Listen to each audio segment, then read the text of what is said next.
اسلام کی آخری فوجوں میں سے ایک فوج ترک کب اور کیسے اسلام سے متعارف ہوئے؟ کیا وہ جبر کی وجہ سے مسلمان ہوئے جیسا کہ اکثر لوگ کہتے ہیں، یا کوئی اور وجہ تھی؟ ترکوں اور عربوں کے درمیان کیا ہوا تھا؟ ترک کیسے مسلمان ہوئے؟ ایک نظر ڈالتے ہیں۔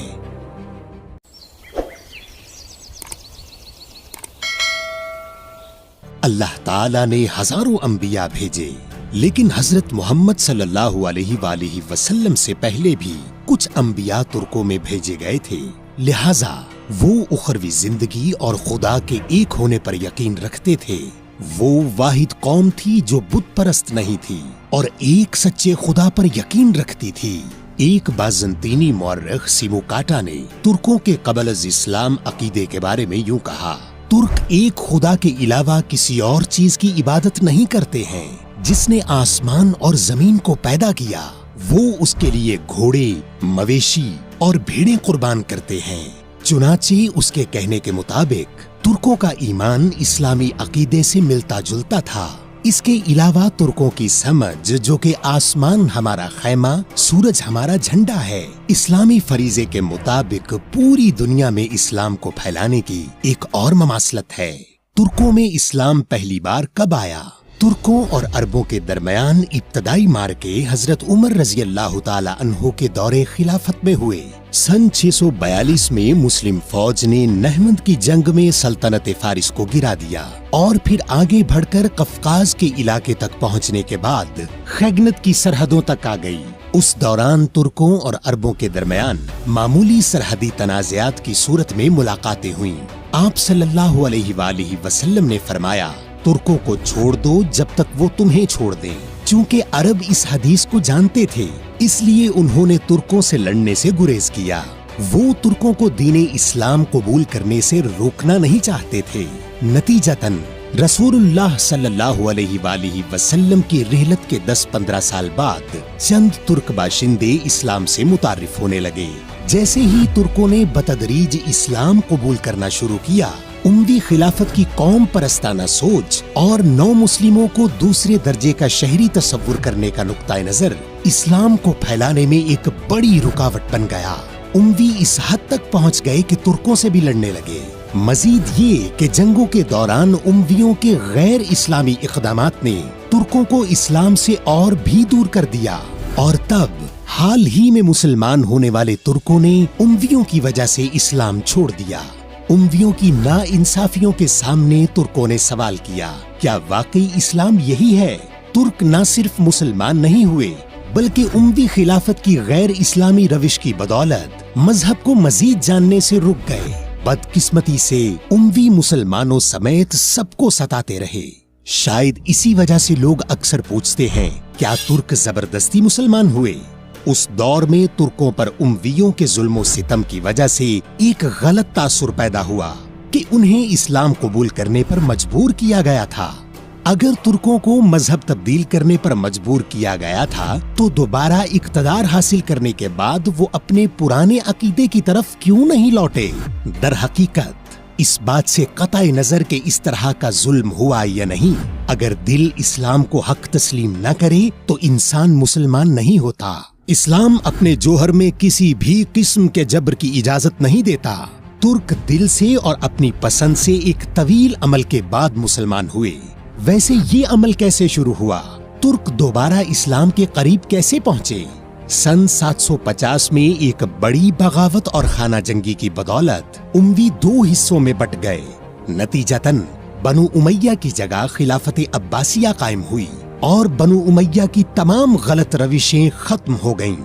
عباسی خلافت کے قیام کے کچھ ہی عرصے بعد ایک جنگ شروع ہوئی جو عالمی تاریخ کا ایک اہم موڑ ہے، تلاس کی جنگ۔ مسلم دنیا میں ہنگامہ آرائی کا فائدہ اٹھاتے ہوئے چینیوں نے عباسیوں کے سرحدی شہر فرغانہ پر قبضہ کر لیا۔ ان کا بنیادی مقصد قبضہ ہی نہیں بلکہ وسطی ایشیا میں اپنے عقائد پھیلانا بھی تھا۔ اس وبا کو شروع کرنے والے چینیوں کو روکنے کے لیے عباسیوں نے دریائے تلاس کے ساحل پر میدان جنگ میں چینیوں کا سامنا کیا۔ ایک بہت اہم چیز تھی جس نے جنگ کا رخ بدل دیا۔ اس واقعہ سے پہلے عربوں نے چینی قوم سے کبھی ملاقات نہیں کی تھی۔